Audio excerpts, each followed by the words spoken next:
All right, continuing with our leek seed project here. Today we're going to do some germination tests, and I'll show you the seeds and some seed packets. We're going to make some seed packets too. So this is the leek seed that's going up for sale. I also saved about a half a cup for myself, and the stuff I saved has actually more trash in it. It has more of these little bits of stem and stuff. You can see there's a little bit in here, but this is, clean enough. Enough's enough. The further down it gets, the longer it takes to get those last little bits out. I think this is close to a pint, or maybe I had close to a pint altogether. Maybe that was what it was. And these are the lettuce seeds that I also collected and wintered out. Same thing, there's a little bit of trash, but not too much. We're going to do a germination test on those as well.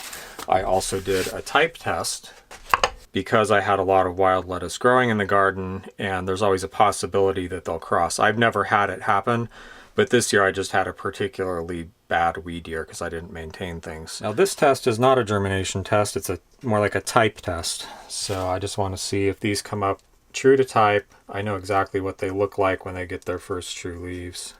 It might take a couple of weeks. 1/8 of an inch, 1/4 inch of soil. Water this, keep it damp, that's it.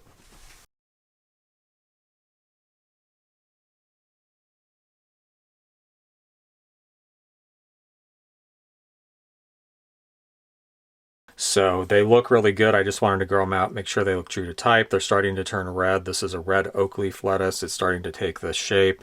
The next leaves that start coming out will be more and more oak shaped, like this one that's starting right there. To do our germination test, we want to see what percentage of the seed will sprout. We're going to count out 100 random seeds. If I see a seed that I don't like, maybe it's too small or it looks shriveled and light, I'm going to count it anyway. Anything I run across.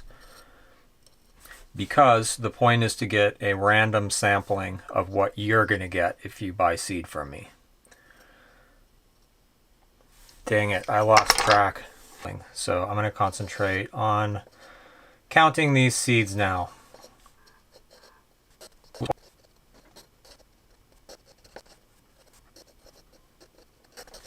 So that's what 100 seeds looks like.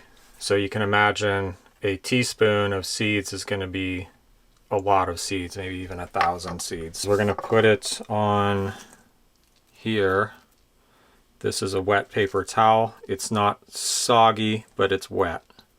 So I ran it under water and then I squeezed it pretty good, but I didn't squeeze it as hard as I could. You just don't want them drowning in water. But you do want enough that the seeds will wick up the water. I don't think it would hurt to have just a little more water on there. That'll distribute itself. I'm going to fold that up. And now we do the same thing with the lettuce.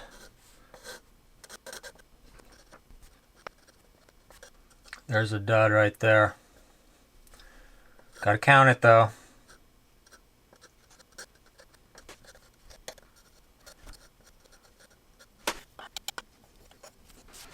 Now, I've had trouble with lettuce seed germination before. I looked it up and people say that it helps if you vernalize them or just chill them briefly while they're sprouting or right before or something. So with this one, I'm going to set it in the fridge for a couple of days, just in case it makes a difference. It'll set the germination back a couple of days, but it might also increase the germination rate. Make sure the seeds have really good contact with that wet paper towel. Well, you know what? I'll just put them both in the fridge. Why not? It's not going to hurt the leek seeds at all. It's just easier to keep track of if they're all together. And then in a couple days I'll take that out, leave it at room temperature until I'm pretty sure everything that's going to sprout has sprouted, and then we'll count them. Seed packets. This is my original origami seed packet design, which I'm very proud of because it's so cool. I have this template that I can change, so I could go in and change this text and stuff. It's Adobe InDesign or Adobe Illustrator. I have this available for download. I'll put the address on the screen, and you can download it and change this text to whatever you want. Now that just saves you a lot of time in figuring out exactly where to place the text. So keep the format, but just change the words. So this is how I do it. I don't like to cut them with scissors because it's actually faster, I think, to do this, and it looks better because the torn edges are actually really cool. They end up in a good place just aesthetically.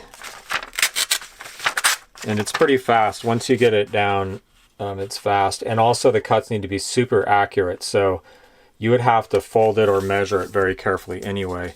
You could probably use a paper cutter and sort of set it up to make, you know, efficient use of a paper cutter. But in general, I think this is just a really good way to do it. Now I'm going to show you how I do this, but I'm not going to do it slow because I want to redo the... I have a video on this, but I want to redo it anyway because it's a bad video. It was actually my first video besides the guinea pig munch off, which is my most viewed video, although I don't make any money on it because it's so short. And it's been pirated several times too because it's so funny. But you can always slow the video down. I think YouTube actually has a feature where you can slow the video down. So those are the folds, and then it has a little locking mechanism. So that goes under there, and this goes here. Isn't that cool? It looks like a little pocket. So to fill it or use it, you just open it like this, and it has this nice space. It holds very small seeds tightly. There are packets out there that are, you know, faster to fold than this, but they don't look as cool. And I'm not sure if they're as tight because this really is, it will hold very small seeds and pretty securely. I mean, this obviously can come open if it's jostled enough, but it does stay shut pretty good.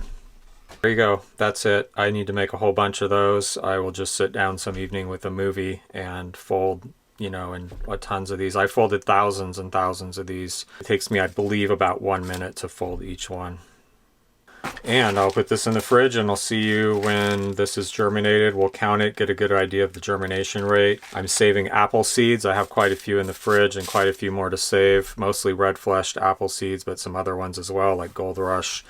And those will also be for sale. And I'm going to put everything on the site at the same time, so we have to wait until it's all ready because that'll make shipping and all that much easier. So on the leek seeds here, I only see 3 that didn't go. This one looks like it's just a dud, so that's a loss. These 2, really, I wouldn't surprise me if I left them a little longer if those would sprout.